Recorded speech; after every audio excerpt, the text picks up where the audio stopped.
और बढ़ते हैं आगे। वक्फ संशोधन बिल कल लोकसभा से पास हो चुका है।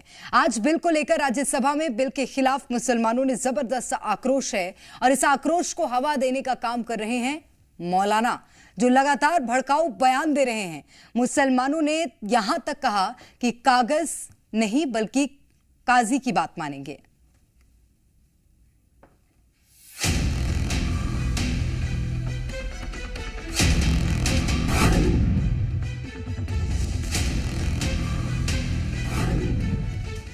समाज में भ्रांति फैलाई जा रही है। मुसलमानों को सरकार की नीयत पे शक, मदरसे या कोई और चीज उन पे कोई आँच आएगी, उसमें बिल्कुल भी कुछ ऐसा नहीं है। जिसकी राइट उसका भेद।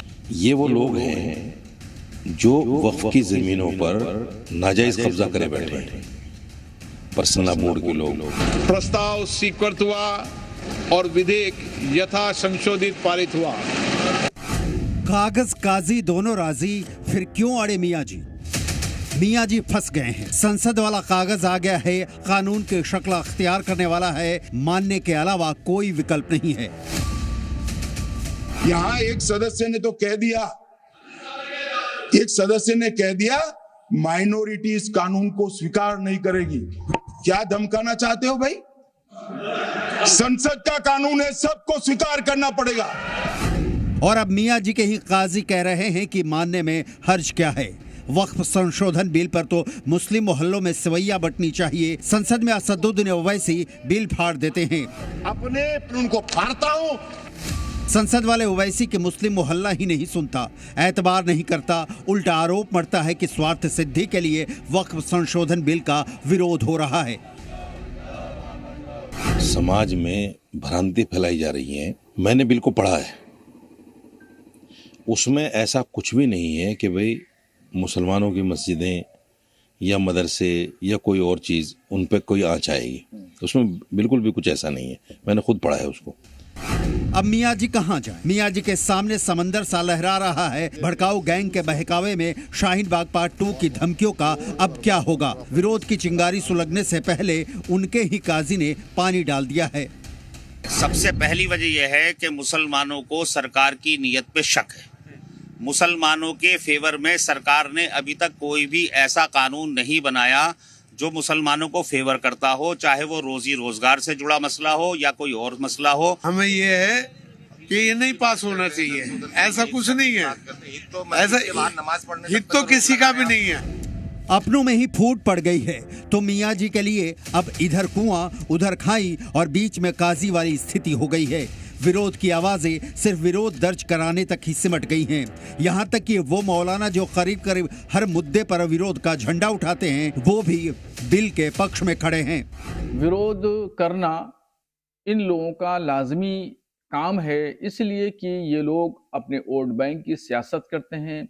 इनको मुसलमानों की हमदर्दी, उनके दर्द दुख और उनकी तालीमी पसमानदगी को दूर करने से कोई वास्ता नहीं है। प्रस्ताव स्वीकृत हुआ और विधेयक यथा संशोधित पारित हुआ।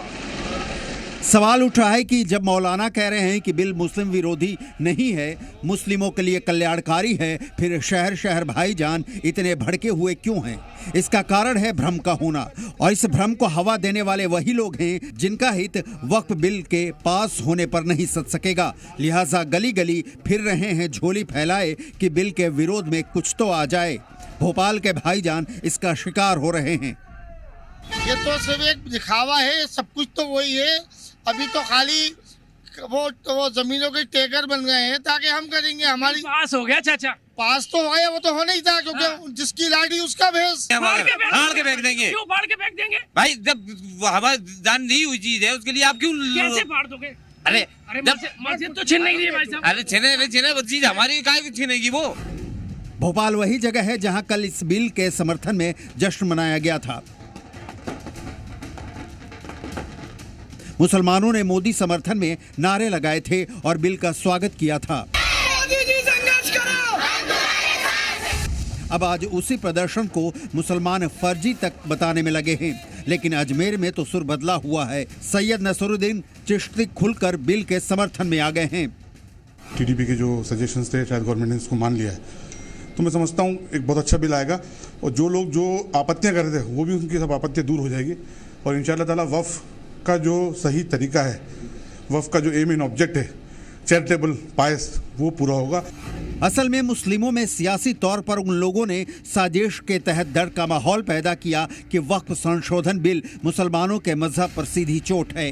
ज्यादातर मुस्लिम समुदाय ने बिल के पन्ने पढ़ने की जगह अपने इन रहनुमाओं की चिकनी चुपड़ी बातें सुनी और इसमें आग में घी का काम किया बीजेपी की इमेज ने। लिहाजा प्रचार तंत्र ने अपना काम किया और भाईजान भड़क गए।